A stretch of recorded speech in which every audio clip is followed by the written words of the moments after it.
I thought when I picked up the book that you would be a crusading nutritionist, hammering ancient grains into us, but you like them because?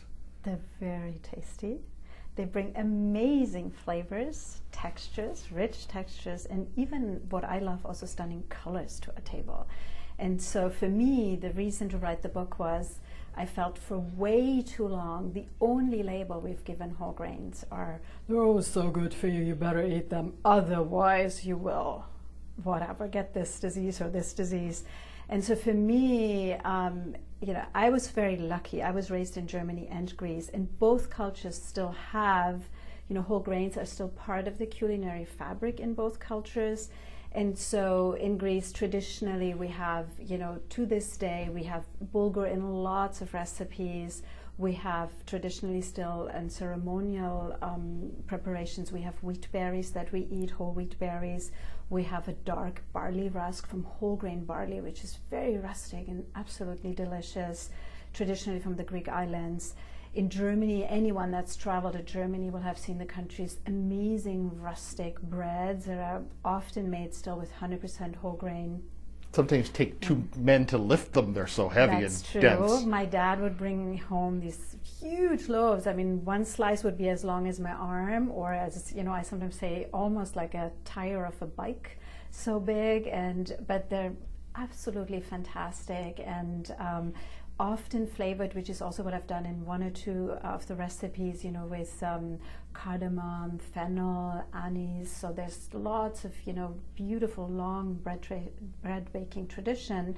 And so when I lived in the US, I noticed that whole grains were always just about healthy eating, and I felt like there's so much more to them. I love healthy food. Obviously, it's great that they're healthy, but a lot of other food is healthy too, and we say it tastes good with whole grains. We never say that.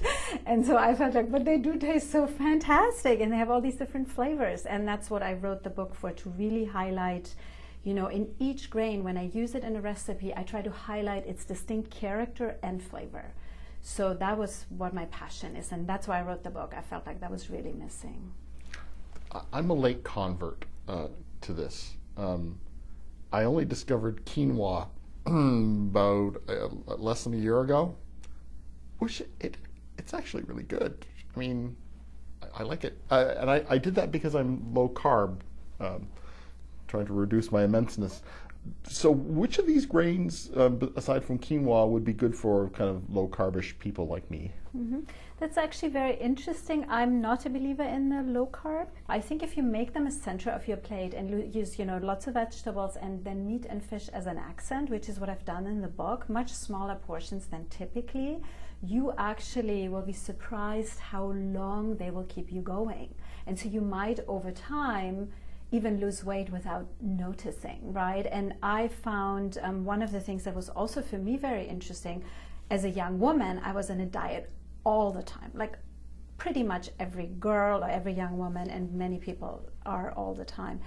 And so when I discovered when whole grains came into my life, I never was on a diet again, ever. And that's really the beauty of it. I mean, for me, that's something that I really feel also people, we have given grains or starch a bad name, but I think in the form of whole grains, because they keep you full really for quite some time and are very nourishing, you'll be surprised, right, how this might change your life. And you might actually not have to be, I'm a total, I don't know, low carb, high carb girl, how would you call it? If I don't have carbohydrates, I really suffer. I mean, it's something for me, it's like the base of life. And it was interesting to me when we traveled, and anyone that's traveled to India or Asia or even in Africa, I mean, grains are the center of the plate in the traditional diet, and I find that really quite interesting, right? And of course, traditionally, they have also most often be whole grains, right?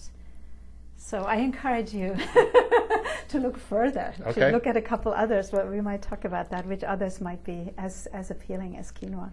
Give me a farro recipe that I can try, that would get me into it, that wouldn't take a lifetime to do, and could make a convert out of me. Right, yeah, my very favorite and great for the season right now is a creamy farro with honey roasted grapes. So I simmer the farro together with anise and with a cinnamon stick. So that really brings out its flavor. I believe Farro has a hint of cinnamon. I can detect it. Some say it makes the best pasta as a flour, and it's a very malleable. It's a wonderful grain. It has a lot of starch, similar to barley. And so I simmer the farro for 25 minutes, and in that time I roast the grapes. I add a little bit of either heavy whipping cream, which is very delicious, or half and half, and a bit of vanilla, and your breakfast is ready. It's a beautiful, especially on the weekend when you have a little bit more time. I mean, this takes about 20-25 minutes to make, but it's absolutely delicious. It's not much work, really, so you should try that. I think you have a convert here. Enjoy. The book is Ancient Grains for Modern Meals. I've been speaking with the author, Maria Speck, and Ancient Grains for Modern Meals, Mediterranean whole grain recipes for barley, farro, kamut, polenta, wheat berries, and more. Published by 10 Speed Press, distributed in Canada by Random House.